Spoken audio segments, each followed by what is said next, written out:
Assalamualaikum warahmatullahi wabarakatuh. Selamat pagi, kami dari kelompok 17 dan 18 akan mempresentasikan hasil kerja kelompok kami, yaitu evaluasi PBL mid-semester. Judul pertama, identitas proyek dan kelompok, deskripsi dan luaran proyek, capaian dan histori proyek, yang keempat, kendala dalam penyelesaian proyek, dan terakhir, pembagian kerja dan rencana selanjutnya. Oke, next. Identitas proyek, nomor ID-nya PBL-IF 308, pengusul proyek Ahmad Riyad Firdaus, SSI MTPHD, manajer proyek Suwono Sibagariang, Eskom Mkom, judul proyek website polibatam.ac.id.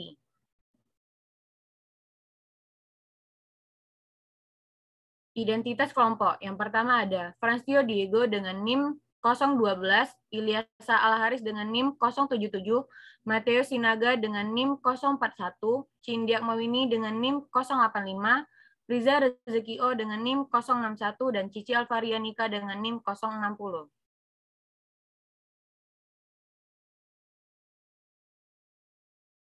Deskripsi proyek. Website Polibatam adalah sebuah situs web yang menyediakan informasi seputar kampus Politeknik Negeri Batam. Diciptakan agar menjadi jembatan untuk pengguna saat ingin mengetahui informasi tentang kampus secara daring atau online. Oke, untuk slide selanjutnya akan dijelaskan oleh Cici. 2. Luaran proyek. Dalam luaran proyek di slide ini terdapat dua layout.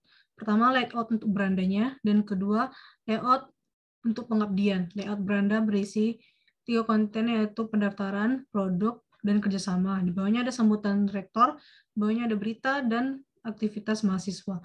Untuk layout pengabdian terdapat HKI, inovasi Polibatam, pengabdian kepada masyarakat, pengabdian menerapkan hasil penelitian, pengabdian desa wisata, dan pengabdian terdampak COVID. Selanjutnya akan dijelaskan oleh Riza. Selanjutnya kita masuk ke layout tentang kampus. Layout tentang kampus ini menyediakan profil atau sejarah Polibatam, kedua sambutan rektor, ketiga visi misi Polibatam, keempat ada data berupa dosen, mahasiswa, dan staf kependidikan Polibatam, dan yang terakhir struktur organisasi Polibatam. Lanjut, di layout sebelahnya ada layout alumni yang terdiri dari alumni yang diterima di perusahaan ternama. Lalu ada mitra kerja, yaitu berisi perusahaan yang bekerja sama dengan Polibatam. Yang ketiga ada pengumuman lowongan kerja untuk para alumni. Dan yang terakhir adanya komunitas alumni Polibatam. Selanjutnya dibacakan oleh Mateus. Oke, untuk di sini terdapat dua desain layout.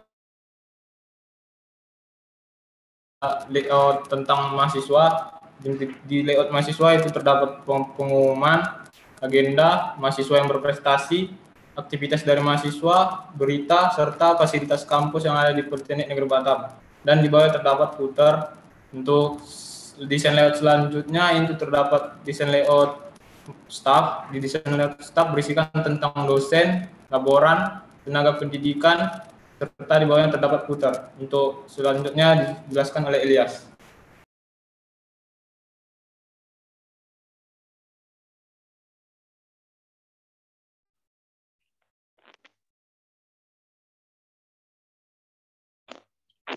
Berikut adalah pencapaian proyek, yaitu dapat diakses di pbl.unes.com.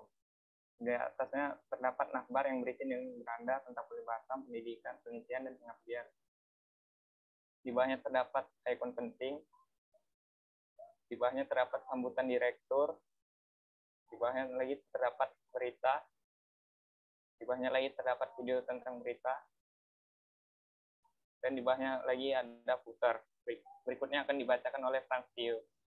Berikut di sini saya akan menjelaskan histori project atau pencapaian project kami selama setengah semester. Website perkuliahan dalam dan luar negeri. Setelah melakukan perbandingan, kami juga membuat struktur halaman website dan struktur menu header dari perbandingan yang kami dapat.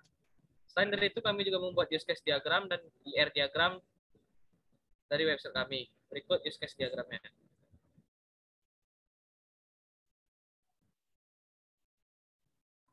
Dalam use case diagram kami terdapat 3 jenis aktor, yaitu admin, kontributor, dan visitor. Admin dapat mengubah atau menambah user baru, mempublish post baru atau berita baru, kemudian mengubah post atau berita yang ada. Sedangkan kontributor hanya dapat mempublish berita baru dan mengubah post yang ada, namun tidak bisa menambah atau mengubah user. Kedua aktor ini harus melakukan terlebih dahulu sebelum bisa menggunakan fitur tersebut. Kemudian ada visitor yang hanya bisa melihat konten yang kami sajikan.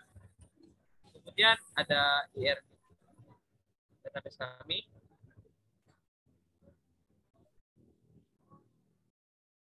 IR database kami terdapat dari beberapa tabel yang dibuat langsung oleh WordPress. Terdapat tabel utama, tabel post, PP post, tabel yang menyimpan data-data utama post, yang terhubung dengan beberapa tabel seperti tabel term relationship yang menghubungkannya dengan tabel-tabel taksonomi atau tabel term.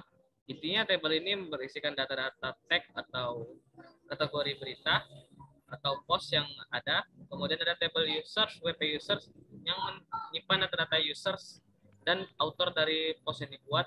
Tabel users juga terhubung dengan tabel user meta yang berisi data meta dari user, dan juga tabel komen, di mana tabel komen berisi tabel yang berisi data komentar postingan, dan juga ada tabel komen meta yang berisi data meta dari komen. Oke, sekian yang dibawakan oleh Yes. Berikut adalah kendala penyelesaian proyek. 1. Penyelesaian desain dengan menu kustomisasi WordPress. 2. Pengumpulan data untuk perbandingan dari beberapa website lain. 3. Kurangnya pengalaman dalam menggunakan CMS.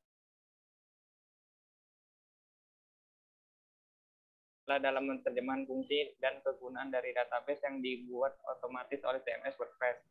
5. Kurangnya fasilitas seperti ruangan untuk digunakan dan tidak cukup waktu yang kondusif untuk digunakan karena pandemi. Selanjutnya akan dibacakan oleh Cindy. Oke, selanjutnya pembagian kerja. Untuk pengumpulan data dan desain, itu dilakukan oleh Cici, Cindy, dan Priza. Untuk pengembangan desain UI dan wireframe, itu dilakukan oleh Fransio, Ilyas, dan Mateus. Untuk rencana tahapan selanjutnya, kami akan melakukan tahapan pengerjaan atau implementasi desain dan fungsi ke dalam website WordPress. Pada tahap ini, kami berencana untuk mendorong semua kerja secara cepat sehingga kami dapat mencapai deadline yang diinginkan. Oke, sekian dari kelompok kami. Lebih dan kurang mohon maaf. Wassalamualaikum warahmatullahi wabarakatuh.